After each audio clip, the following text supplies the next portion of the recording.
130 askari oo ka mid ah ciidan beeleedyo ay maamulka Puntland ku ururinayeen deegaanka ayaa maanta u soo goostay ciidanka qaranka Jamhuuriyadda Soomaaliland ee deegaanka Woodward.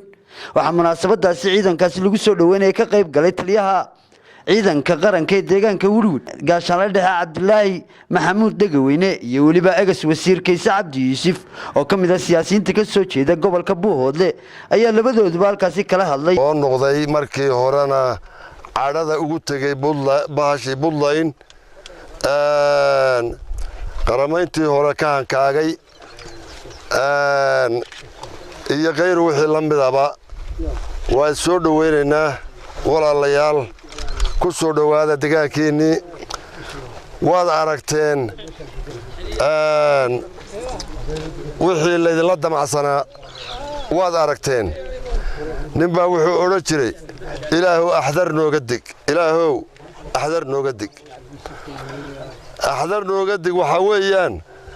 وحالذي كوة ذي هلاك دلكينا ددكينا الدولة دينا انت الذين وحالذي كدقى يا عدو نولوبا أحذرتي إله بايدي كدقى إله ما ملك إسكاله إذا كنا واتكو تشتين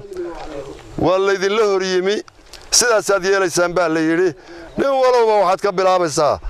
أبها إيا ولالكا إيا هويدا إيا أبطكاغا إيا ناكتادا إيا أبتيغا إيا أووغا إنتا ساد كبلابسا سوسا ماين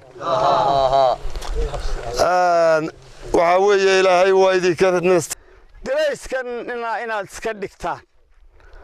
حرادينا يعيدكين يرقينا لعاد وحلقبتان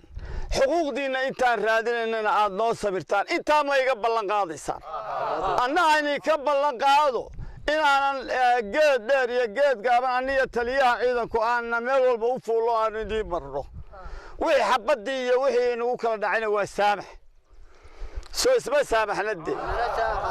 ya saamaxnade wixii la ha waxa weeyaan dawladda warka waa gaarsiinayna ciidankii iyo iminka ciidanka hadda meesha maraya waliba ragaygii hore oo dhan waan ka xumahay wallahi waa wax laga danqado inta la yiraahdo badna uu qarameeyay badna uu reebay maaha waa fool iyo baagada marbaqo ciidamadii khaatumo oo dhan wadogtay kuwii wali laba qaramayn saax dheer kuwa Buuhoodlana konton baa laga qarameeyay ciidankii kale waa haray kuwii kale gobolada kale waa hareen iyadoo wixii sida step by step maalinba wax la ciidan la وبرخد عمر أحمد البانتا قرن كجمهورية الصوماليلان لا سعنود